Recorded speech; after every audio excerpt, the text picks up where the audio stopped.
राजनीति शास्त्र chapter number 1 है। पाठ का नाम है राष्ट्र निर्माण तथा उसकी समस्या। और राष्ट्र निर्माण में कौन कौन समस्याएं थी, इन बातों को कल के क्लास में भी हमने जानने का प्रयास किया था। आज को जो हमारा सबसे बड़ा टॉपिक होगा, बंटवारे की विरासत तथा शरणार्थी का पुनर्वास। आज का जो हमारा पहला टॉपिक है उसका नाम है बंटवारे का विरासत तथा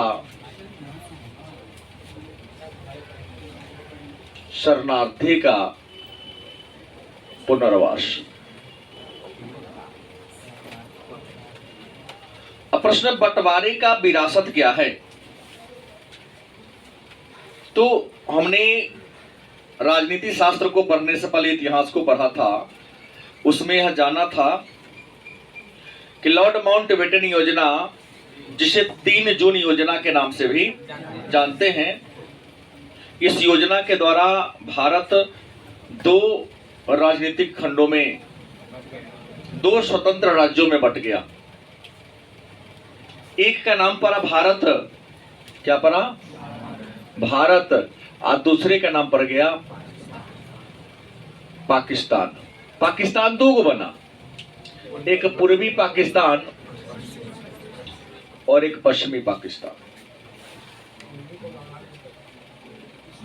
2 पाकिस्तान बने, एक पूर्वी पाकिस्तान और एक पश्चिमी पाकिस्तान। जहां भारत अपने आप को धर्मनिरपेक्ष राष्ट्र घोषित किया, वहीं पाकिस्तान अपने आप को इस्लामिक राष्ट्र घोषित कर दिया। मतलब पाकिस्तान का गठन धर्म के आधार पर हुआ है। बंटवारे की जब घोषणा कर दी गई तो बहुत सारे मुसलमान जो भारत के भौगोलिक क्षेत्र में रहते थे, वे पाकिस्तान की ओर पलायन कर गए। और पाकिस्तान के हिस्सा में पड़ने वाले बहुत सारे हिंदू भारत की ओर पलायन किए। लेकिन इसमें भी कुछ ऐसे हिंदू थे जो पाकिस्तान के सीमा में रहते थे और उन्होंने पाकिस्तान से भारत की ओर न आने का प्रण किया कि नहीं, मैं जहां हूं वहीं रहूंगा। उनके मन में घृणा, द्वेष, इन सबकी विचारधाराओं का लेस मात्र भी समावेश नहीं था। उन्हें लगा कि हम जैसे पहले थे अब भी वैसे ही रहेंगे। लेकिन आपको बता दें कि जो वहां से पलायन करके आने लगे, तो खास करके बांग्लादेश, जिसको आज हम पहले पूर्वी पाकिस्तान कहा जाता था, और पाकिस्तान के लोग जब हिंदू बांग्लादेश से इंडिया को आने लगे या पाकिस्तान से इंडिया को आने लगे, तो जिस गाड़ी में आता था केवल ड्राइवर को छोड़कर मैक्सिमम को हत्याएं करके लाश भेज दी जाती थी। गदर एक प्रेम कथा फिल्म बनी है, जितना घटना घटी उससे कम लिखाया है। उससे बहुत ज्यादा अत्याचार हुए थे। ये नहीं कि केवल मुसलमानों ने हिंदू पर अत्याचार किया, हिंदुओं ने भी मुसलमानों की हत्याएं की। हाँ, अगर पलड़ा देखा जाए तो पाकिस्तान की सीमा को छोड़कर अगर बांग्लादेश की सीमा को लिया जाए तो वहां जो अवामी लीग वाले थे, उसने तो दरिंदगी का हद ही पार कर दिया था। अब क्या क्या किया था, इस बात को पढ़ना है तो तस्लीमा नसरीन एक मुस्लिम लेखिका है, उनकी एक पुस्तक है शर्मनाक। अगर वो पढ़ लोगे तो शर्म आएगा। नहीं, हम तो पाकिस्तान कर सकते हैं, बांग्लादेश, दोनों पर शर्म आएगा। हाँ, उस समय पाकिस्तान ही था जो आजादी के लड़ाई में कंधा से कंधा मिलाकर लड़ा था। अपने घर में खाना ना हो तो पड़ोसी के यहाँ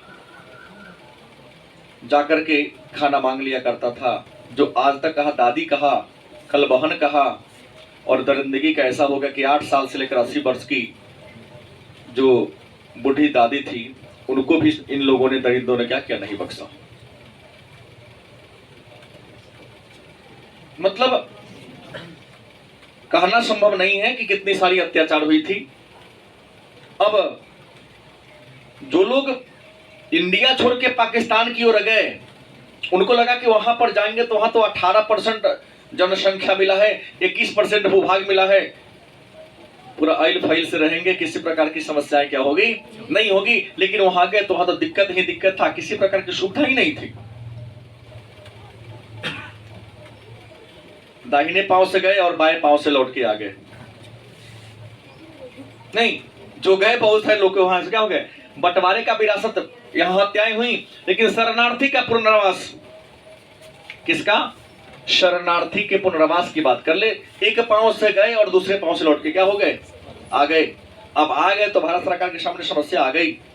ये तो कह के गया था कि हम पाकिस्तान से इंडिया में लौट के न आएंगे, अब आ गया, इनको खाना कहां से दिया जाए, इन्हें रहने के लिए जमीन कहां दिया जाए, अगर रख भी लेते हैं तो इनके जीविकोपार्जन के लिए रोजगार कैसे उपलब्ध कराया जाए। तो जो लौट के आ गए थे, तो उन शरणार्थियों को रहने, खाने, पीने और रोजगार देने की जो समस्या थी, नहीं, उन्हीं समस्या को पुनर्वास की समस्या कहा गया। और जो व्यक्ति इंडिया से पाकिस्तान चला गया था, पुनः वहां सुविधा नहीं देखा तो वहां से लौट के आ गया, उस व्यक्ति को कहा गया शरणार्थी। क्या कहा गया? प्रश्न है, शरणार्थी किसे कहते हैं? तो शरण में आए हुए व्यक्ति को शरणार्थी कहते हैं। हमारे देश को छोड़कर कहां चला गया? पाकिस्तान में चला गया, लेकिन वहां सुविधा का अभाव देखा तो वहां से भाग के कहां गया? इंडिया में। तो हमारे शरण में आ गया कि आप ही हमारे माई बाप हैं, आप ही हमारी रक्षा कर सकते हैं, उसी व्यक्ति को क्या कहते हैं? शरणार्थी किसे कहते हैं? 2 नंबर का प्रश्न है, उम्मीद है आप लोग लिख सकते हो। दूसरा बात, ये आने जाने का सिलसिला चलता रहा, हत्याएं होती रही। तो 19 जुलाई 1948 को भारत और पाकिस्तान के बीच एक समझौता होता है। भारत और पाकिस्तान के बीच समझौता कब हुआ? 19 जुलाई 1948 को समझौता हुआ। इस समझौता में कहा गया कि 19 जुलाई, हालांकि इस बात का उल्लेख संविधान के आर्टिकल 6 में भी, समझौता की बेहद अनुच्छेद कहां लिखा गया है? 6 में लिखा गया है कि 19 जुलाई 1948 तक जो व्यक्ति पाकिस्तान से लौटकर इंडिया आ गया, उसे इंडिया का नागरिक माना जाएगा। किस अनुच्छेद में है? और 19 जुलाई 1948 के बाद जो व्यक्ति इंडिया छोड़कर कहां चला गया? पाकिस्तान चला गया, उस व्यक्ति को भारत का नागरिक नहीं माना जाएगा। मतलब 19 जुलाई एक बाउंड्री लाइन तय कर दिया गया। अगर इससे पहले इंडिया में आ गया तो उसको हम भारत की नागरिकता प्रदान कर सकते हैं, लेकिन इसके बाद इंडिया से कहां चला गया? पाकिस्तान चला गया, तो उसे इंडिया का नागरिक क्या किया जाएगा? नहीं माना जाएगा। लेकिन पुनः हमने आपको पढ़ाया है 11वीं क्लास में, भारतीय संविधान के भाग 2 के अनुच्छेद 5 से 11 के बीच नागरिकता के बारे में चर्चा है। मतलब नागरिकता के बारे में चर्चा हमने आपको पढ़ाया है। नागरिकता के बारे में चर्चा भाग 2 में है। और आर्टिकल की बात कर लें तो आर्टिकल 5 से 11 के बीच है। और भारत में कैसी नागरिकता है? एकल या एकहरी नागरिकता है। गलत किसे? और नागरिकता के संबंध में कानून बनाने का अधिकार किसे है? तब सबको पता है कि नागरिकता के संबंध में कानून बनाने का अधिकार संसद को है। किसे है? अनुच्छेद 11 कहता है कि संसद को नागरिकता के संबंध में कानून बनाने का अधिकार है। और एक नया अनुच्छेद जो 6 हमने कहा, एक और नया आर्टिकल आ गया, अनुच्छेद 7। ये अनुच्छेद 7 में कहा गया कि 1 मार्च, कब? 1947 के बाद जो व्यक्ति भारत को छोड़कर पाकिस्तान चला गया, वह भारत का नागरिक नहीं माना जाएगा। लेकिन एक शर्त दिया कि 1 मार्च 1947 के बाद जो भारत को छोड़कर पाकिस्तान चला गया, वो भारत का नागरिक। लेकिन हमने पहले ही कहा कि 19 जुलाई 1948 को भारत और पाकिस्तान के बीच क्या हुआ, 1 मार्च 1947 में चला गया, लेकिन 19 जुलाई 1948 से पहले क्या हो गया, वापस आ गया। चला गया कोई बात नहीं है, लेकिन अगर 19 जुलाई समझौता से पहले इंडिया वापस आ जाता है तो उसे भारत का नागरिक माना जाएगा। इधर बंटवारे की विरासत चल रही थी, राजनीति चल रही थी। गांधी जी एक ऐसे व्यक्ति थे जिन्होंने स्वतंत्रता के किसी भी जश्न में हिस्सा नहीं लिया था। देश की लड़ाई में उन्होंने अपना सर्वस्व परित्याग कर दिया, सब कुछ गंवा दिया। लेकिन गांधी एक ऐसा पर्सन थे, ऐसा व्यक्ति थे जो आजादी के किसी भी जश्न में हिस्सा नहीं लिया।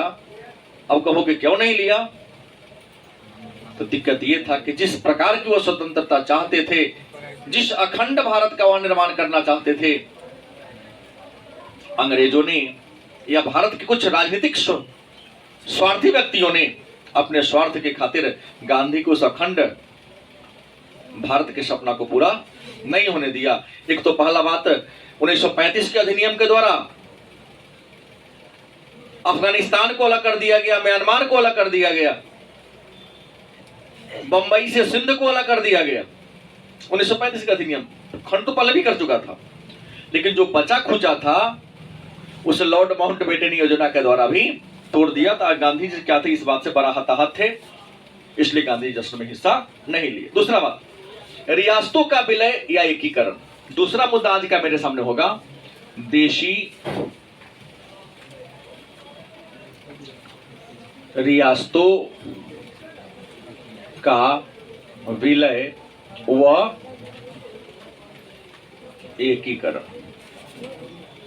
देशी रियासत का विलय, विलय का मतलब क्या होता है, मिल जाना। विलय का मतलब क्या होता है, देशी रियासतों का मतलब देश के राजा महाराजा का। विलय, विलय का मतलब कथी में, किसी के साथ। अब किसके साथ मिला मैं तो अपना बताऊंगा।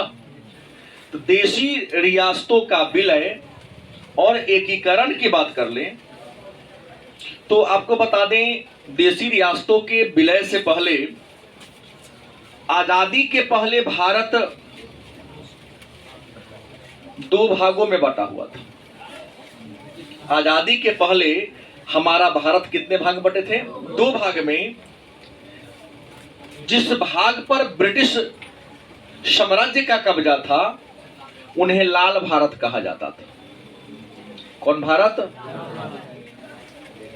आजादी से पहले भारत का जो मानचित्र था वह 2 राजनीतिक भागों में बटा हुआ था।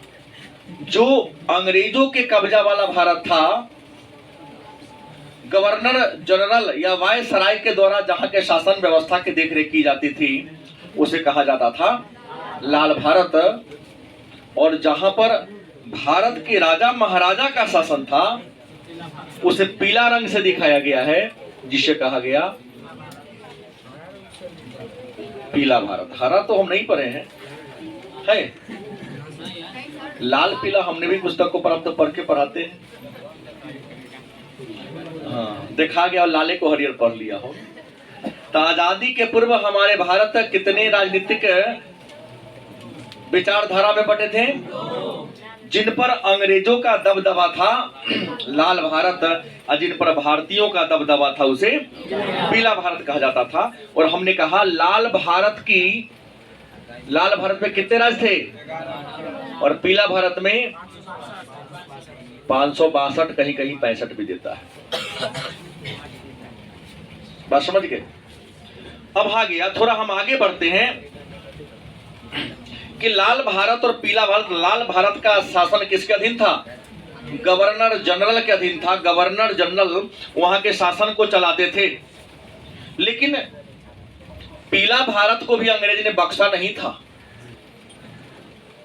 मतलब देशी रियासत में भी अंग्रेजों ने बख्शा नहीं था। यहां पर एक अपना पदाधिकारी बहाल करके रखे थे जिनका नाम था राजनीतिक अभिकर्ता। क्या नाम था? राजनीतिक अभिकर्ता नामक अपन एक एजेंट बहाल करके रखे थे, जो राजा के शासन करने के तौर तरीका पर नजर रखता था। थोड़ा भी गड़बड़ी करता तो कुशासन का आरोप लगाकर उसके राज्य को इस सूचना गवर्नर जनरल को देता, जैसे आज का राज्यपाल है, वो भारत सरकार का एजेंट है। मुख्यमंत्री थोड़ा भी गड़बड़ी करते हैं तुरंत लिख के क्या किसको दे देता है? राष्ट्रपति को। राष्ट्रपति कहते भाई तू तो संविधान के भावनाओं को उल्टा काम कर रहा है, तू मेरे द्वारा दिए गए निर्देश का फॉलो नहीं कर रहे हो, यहाँ 356 नहीं 365 लागू होगा, तुम्हारा सत्ता खतरे में पड़ जाएगा। तो यहां भी ये जो राजनीतिक अभिकर्ता थे, यह उस राज्य के नवाब या राजा के गतिविधियों पर निगरानी रखने का काम करते थे। थोड़ी भी गड़बड़ी होती इस बात की सूचना किसको दे देता? वायसराय को दे देता। किसको देता? वायसराय। और वायसराय का अधीन एक विभाग था गृह विभाग। अंग्रेजों के शासनकाल में गृह विभाग किसके अधीन था? गृह विभाग का मतलब बुझते हैं पूरा पुलिसों के हाथ में था। पूरी पुलिस का मालिक कौन होता है? गृह मंत्री होता है। तो वायसराय के हाथ में गृह विभाग था। सूचना मिली कि कुशासन का आरोप लगाया, प्रशासन को वहां भेज दिया, उसके राज्य को क्या कर लिया? हड़प लिया। और हर देशी रियासत को गवर्नर जनरल के सामने या वायसराय के सामने एक संधि पर सिग्नेचर करना होता था। कौन संधि? जैसे आज कोई मंत्री सिग्नेचर करते तो मैं संविधान की कसम खाता हूं, शपथ लेता हूं कि मैं विधि द्वारा स्थापित व्यवस्था के अनुसार शासन व्यवस्था को चलाऊंगा, मैं अपने निजी स्वार्थ के लिए अपने पद और पावर का दुरुपयोग नहीं करूंगा। लेकिन जस्ट उल्टा होता है। तो हर राजा को बात नहीं समझा आपका? झूठ बोलता है। अच्छा अच्छा। तो वायसराय जो थे, ये राजा महाराजा वायसराय के सामने अपना शपथ लेते थे। अगर उस शपथ में थोड़ी सी भी गड़बड़ी होती थी तो जो राजनीतिक अभिकर्ता थे वह वायसराय को सूचना देते, उनके राज्य को हड़प लिया जाता। लेकिन बात हो गई लॉर्ड माउंटबेटन योजना के द्वारा भारत को 2 खंडों में बांट देने के बाद, और 2 खंडों के बांटने के बाद एक बात आई एकीकरण की। किसकी बात आई? एकीकरण की अगर बात करते, ये कैसे किया जाए? तो एकीकरण करने के लिए राज्य को तो हमको कई अलग अलग भागों में तोड़ना पड़ेगा ना। तो अंग्रेजों के शासन काल में जब राज्यों का एकीकरण हुआ तो उन राज्यों को 4 वर्गों में, ए वर्ग के राज्य, बी वर्ग के राज्य, सी वर्ग के राज्य और डी वर्ग के राज्य को रखा गया। अंग्रेजों के शासन काल में देशी रियासतों का एकीकरण करने का प्रयास जो किया गया तो उसमें राज्यों को कितने वर्गों में बांटा गया? या यूं कहो कि प्रारंभ में राज्यों को कितने वर्ग में बांटा गया? 4 वर्गों में। 216 को ऐसा देशी रियासत था। कितना? 216, जिनकी आबादी मोटा मोटी 70 लाख थी। कितनी थी? जिन देशी रियासतों की आबादी 19 करोड़ से ज्यादा थी।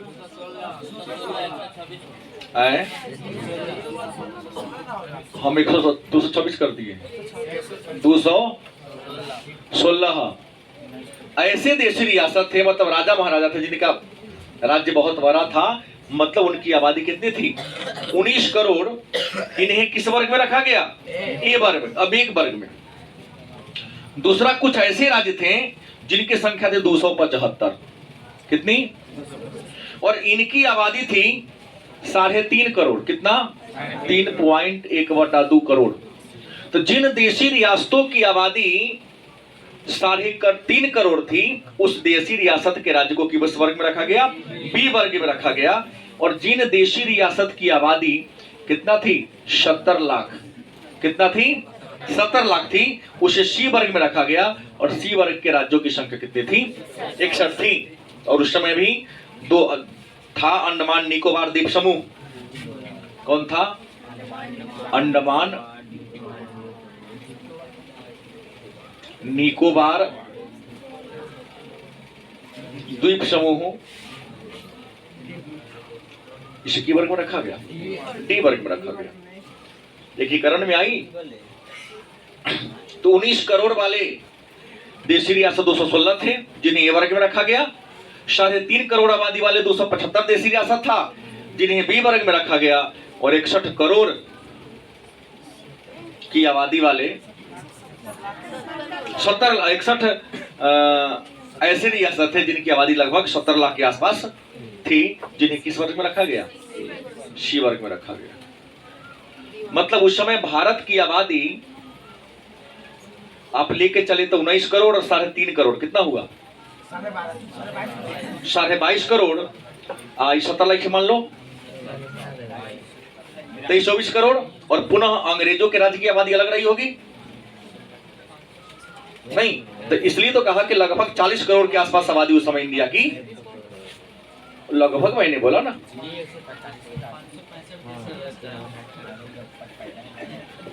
कुछ ऐसे देशी रियासत थे जो इंडिया में मिलने की बात नहीं कर रहा था। कितना पुर गया?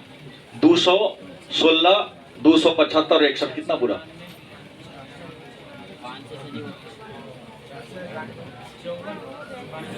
554 हो गया। चलिए, और 565 था। कुछ और भी थे जिस पर दबदबा फ्रांसीसियों का था और पुर्तगालियों का था। चर्चा मैं बाद में करूंगा, तो जो आया उसको चर्चा देख लिया जाए। आगे बात करते हैं। तो ये सबका एकीकरण कर दिया गया। इस एकीकरण में एक समस्या आ गई। कौन समस्या? तो कश्मीर समस्या।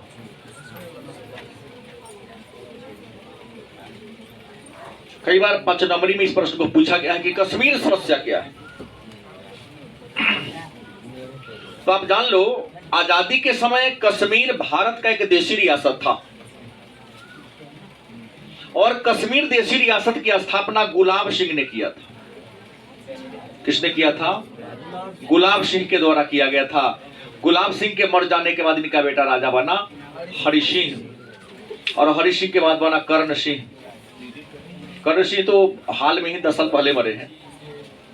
भारत सरकार में मंत्री के पद पर ही रहे हैं। कर्ण सिंह ऐसा व्यक्ति था जिसका आरबीआई में खाता था। आरबीआई आम आदमी के खाता नहीं खोलती है, लेकिन कर्ण सिंह एक ऐसा पर्सन थे जिनका आरबीआई में अपना अकाउंट था। जान लीजिए। तो आइए हम चर्चा करते हैं। कश्मीर भारत का एक अभिन्न अंग है। अब तो इसको 2 राजनीतिक खंडों में तोड़ दिया गया है और इसे संघ शासित या केंद्र शासित राज्य का दर्जा दिया गया है। ये कश्मीर क्या था? तो कश्मीर जो भारत का क्या है? देशी रियासत था आजादी के समय। यहां के राजा कौन थे? हरि सिंह। और अंग्रेजों ने भारत को आजादी जिस अधिनियम के द्वारा दिया, उस अधिनियम का नाम था भारतीय स्वतंत्रता अधिनियम 1947।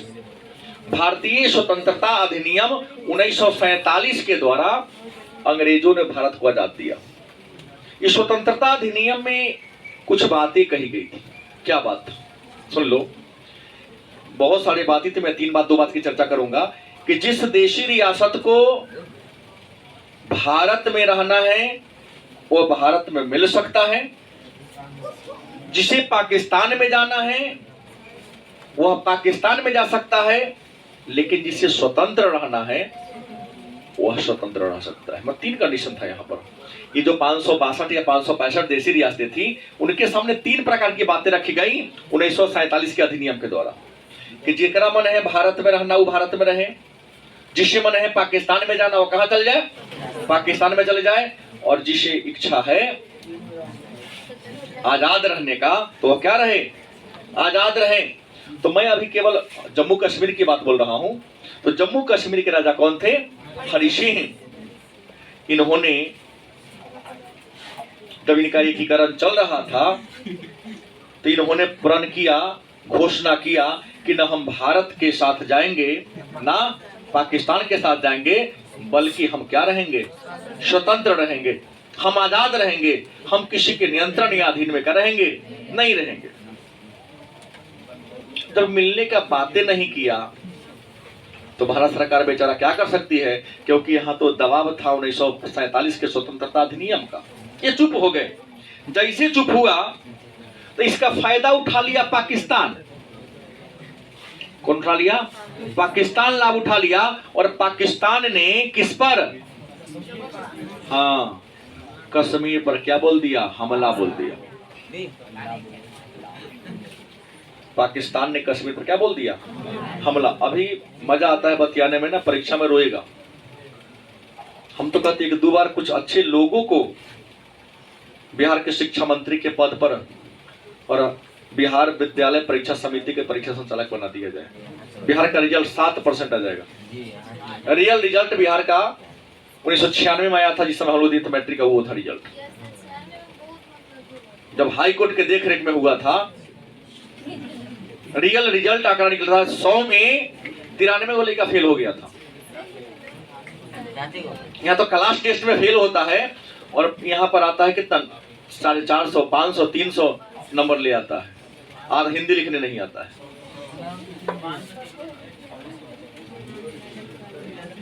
चार 5 लड़की कई दिन से आ रही थी, कल करते कि क्लासे फ्रेंच मार दी, नहीं ना आई थी, सकबे नहीं करती लिखने में।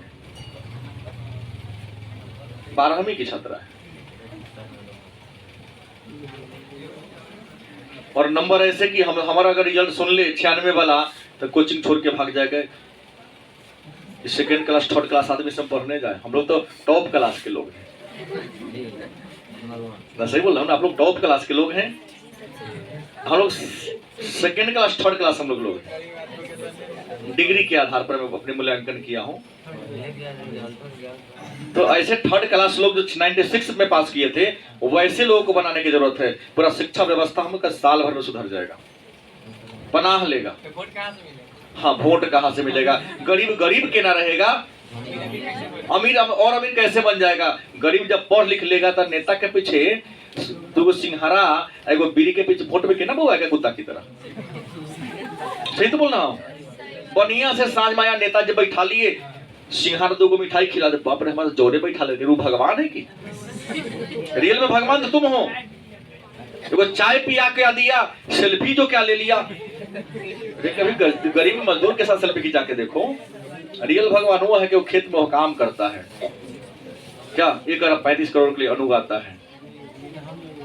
हाँ, उगाते हम लोग, लेकिन पढ़ते ही नहीं है मन से। आइए, तो हमने कहा पाकिस्तान हमला कर दिया। पाकिस्तान जब जम्मू कश्मीर में हमला कर दिया तब भारत कुछ नहीं बोला।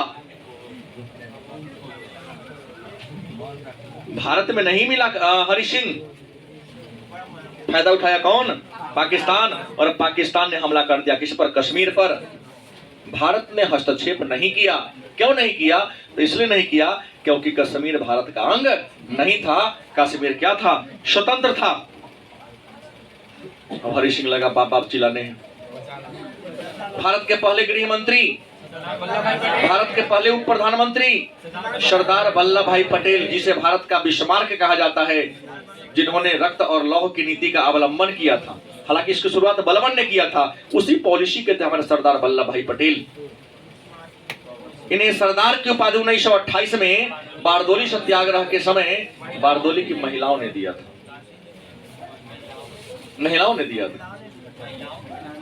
हाँ थे, लेकिन प्रश्न आएगा तब महिला ही लिखिएगा, गांधी जी ना लिखिएगा।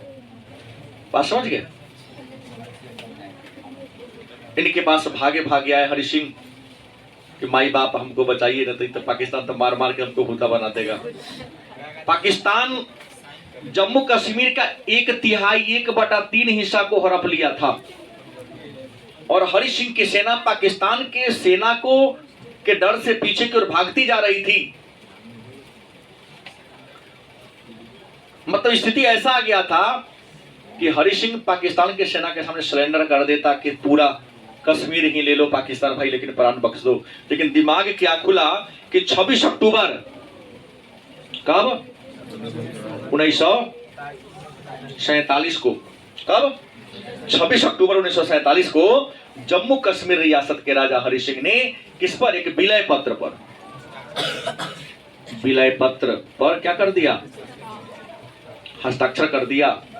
और विलय पत्र पर हस्ताक्षर करके लिखा कि हम जम्मू कश्मीर रियासत के राजा अपनी सहमति और स्वेच्छा से अपने रियासत को भारत में विलय की क्या करता हूं? घोषणा करता हूं। जैसे ही घोषणा किया, हमारी सेना तो वहां थी ऑलरेडी, सरदार पटेल ने अपने सेना को ऑर्डर दे दिया कि अब हम तुम्हारा हिस्सा हो गया और तुम्हारे मातृभूमि पर अगर कोई बुरी नजर से पैर रखे तो उसके पैर को सिर को कुचलना उचित है। भारतीय सेना बड़ी तेज गति से कूच कर गई और दोनों में घमासान युद्ध हुआ। इधर सेना लड़ रही थी, नेहरू जी हवाई जहाज पर चढ़ गए यूएनओ में। इधर लड़ाई हो रही थी और नेहरू जी हवाई जहाज पर चढ़े कहां चल गए? यूएनओ के पास, क्योंकि विश्व में शांति व्यवस्था को बनाए रखने की जिम्मेदारी संयुक्त राष्ट्र संघ पर है। कागज दिखाया कि देखिए भाई खाना पास्ता कागज है, ये पाकिस्तान नहीं तो बड़ा बदमाशी कर रहा है, हमर है। नहीं, तब तक नेहरू जी नहीं गए जब तक इनके पास कोई प्रमाण नहीं था। वो हमारे पास क्या मिल गया? कागज मिल गया। नेहरू जी कहा कि यूएनओ में गए, यूएनओ ने कहा, उनके देखरेख में युद्ध विराम हुआ, लेकिन यूएनओ ने एक बात कह दिया लोक निर्णय का। हाँ, लोक निर्णय जिसे हम जनमत संग्रह के नाम से जानते हैं। यूएनओ को देखरेख में वहां पर विवाद ठहरा हस्तक्षेप करने पर, लेकिन यूएनओ अपने डिसीजन में कहा कि अभी दोनों आदमी कुछ आगे बढ़ने का बात न करें। जब यहां स्थिति सामान्य हो जाएगी तो यहां से लोक निर्णय, लोगों का निर्णय पूछा जाएगा, उनकी मनोदशा पूछा जाएगी कि आप वास्तव में भारत में रहना चाहते हैं कि पाकिस्तान में रहना चाहते हैं। अब कहेंगे सर लोक निर्णय काहे हुआ? तो जब हरि सिंह ने विलय पत्र पर हस्ताक्षर कर दिया तो पाकिस्तान का यह कहना है नहीं, पाकिस्तान का कहना है कि किसी भी रियासत को दूसरी रियासत में मिलाने का अधिकार वहां की प्रजा को है। आज सिग्नेचर तो कौन कौन किया है? हरि सिंह किया है। ये बात को हम ना मानेंगे जब तक जनता के प्रतिनिधि का सिग्नेचर नहीं होगा। भाई नियम है, लोकसभा का अध्यक्ष खाली लिख दे और लोकसभा के सदस्य सिग्नेचर न करे तो कानून बनेगा? वो कहीं नहीं बनेगा, पूरा का होना चाहिए। उसका भी कहना नाजायज नहीं था। और भारत कहता है कि किसी भी रियासत को दूसरी रियासत में मिलाने का अधिकार यदि वह राजतंत्र है तो राजा को है, अगर लोकतंत्र होता तो प्रजा को होता।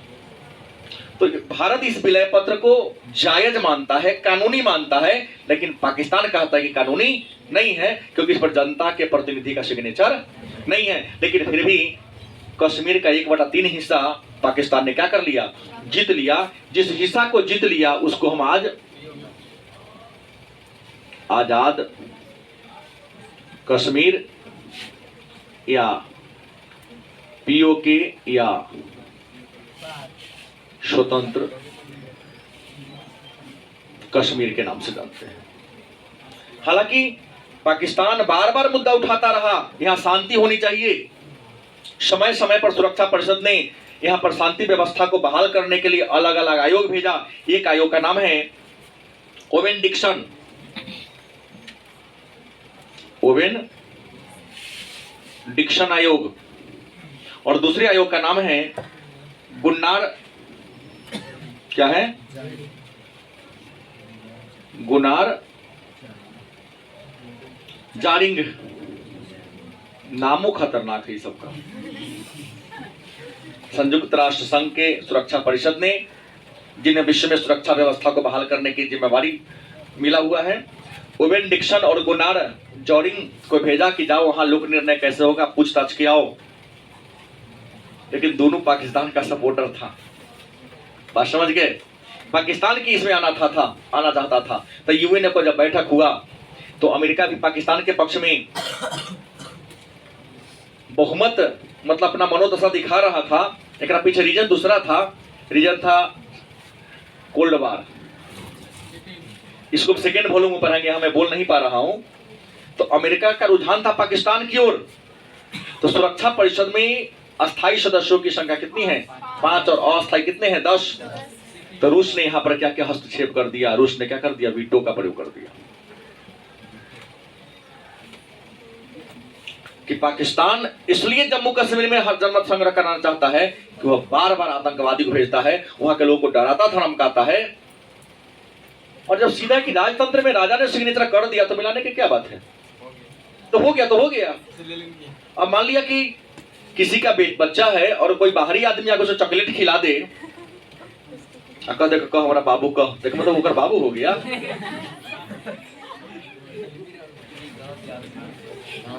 गलत कि सही? हाँ, उस समय भी सपोर्ट किया। एक पीछे भी कारण था, शीत युद्ध। अमेरिका चाहता था कि सब देश हमारा विचारधारा को मान ले, रूस चाहता था हमारा, तो अमेरिका ने पाकिस्तान का सपोर्ट किया। तो रूस सोचा कि उगरा से बड़का तो हिंदुस्तान है ना, एकरा करेंगे तो हर पल्ला क्या रहेगा, भारी रहेगा। तो बिट्टो का प्रयोग के विवाद ये हो गया। लेकिन हमारे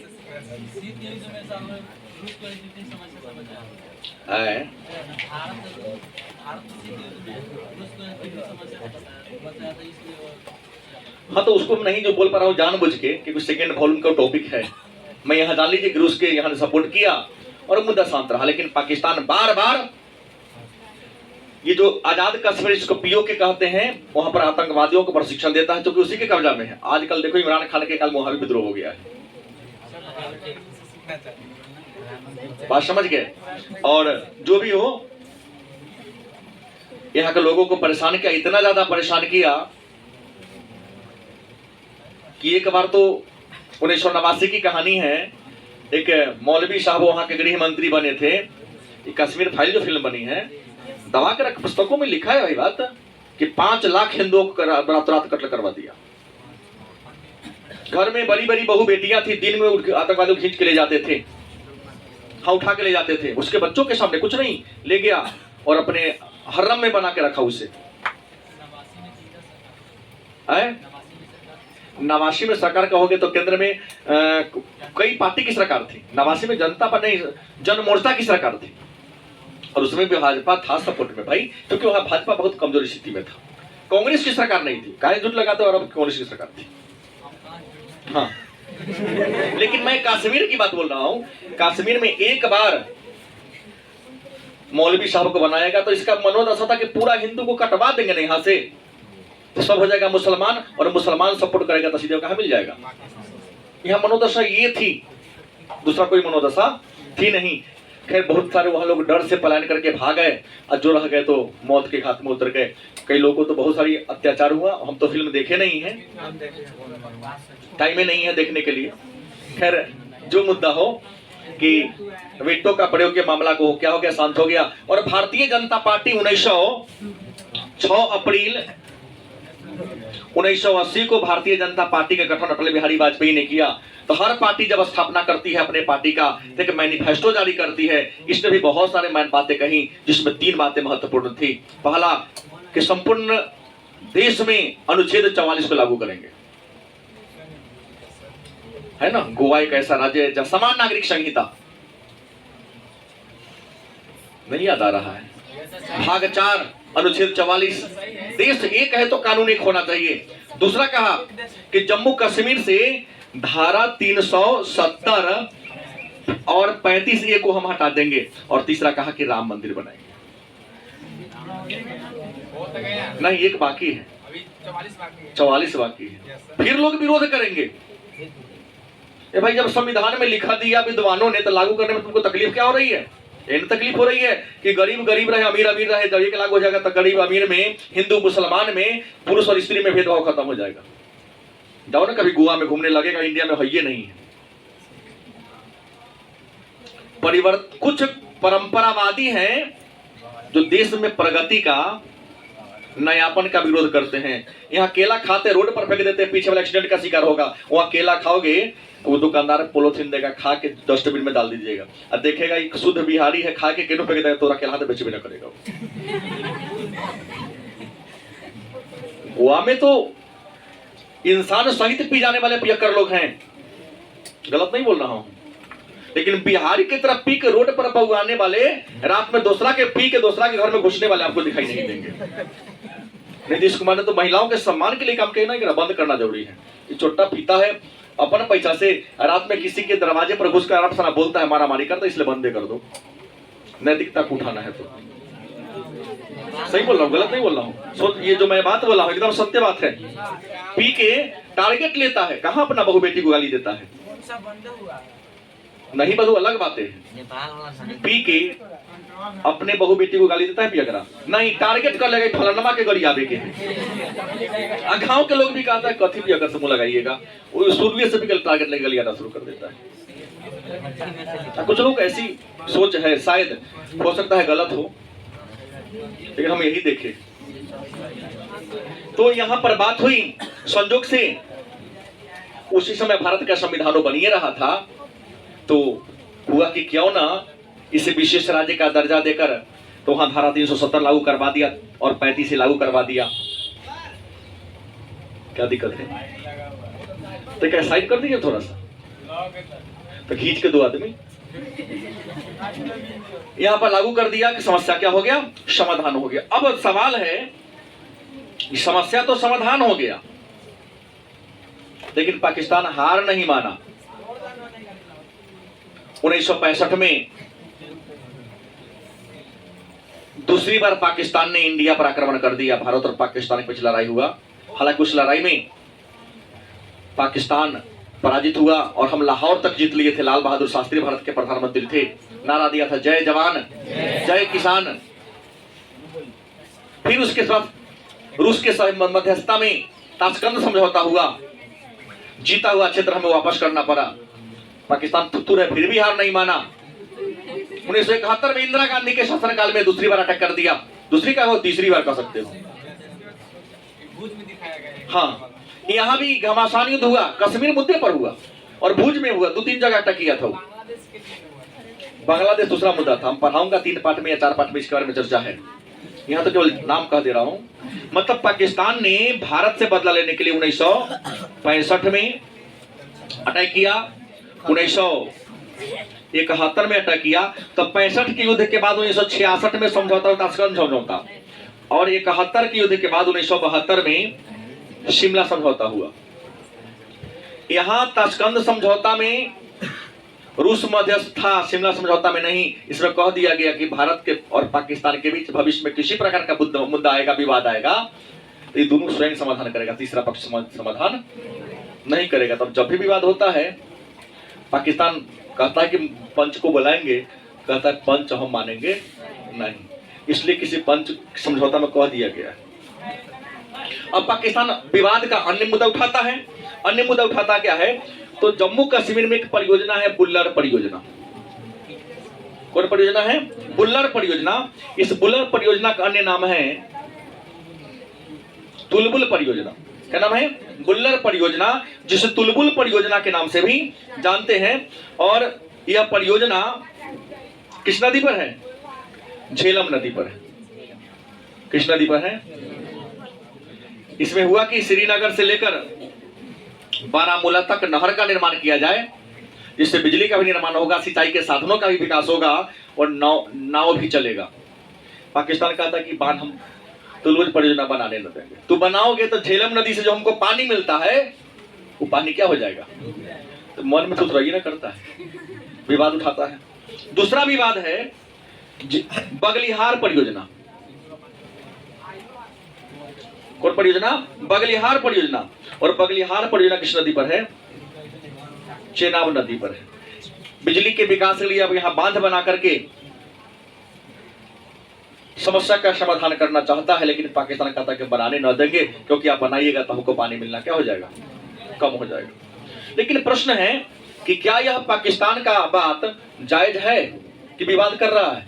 तब पाकिस्तान कहता है कि हाँ जायज है, पहले बोल दिया, क्योंकि किसी रियासत को दूसरी रियासत में मिलाने का अधिकार जनता को है, राजा को। भारत कहता नहीं, हमारे जायज है, क्योंकि जनता, राजतंत्र में जनता का कौन ये है? राजा जनता का प्रतिनिधि है, जो करता है सही करता है।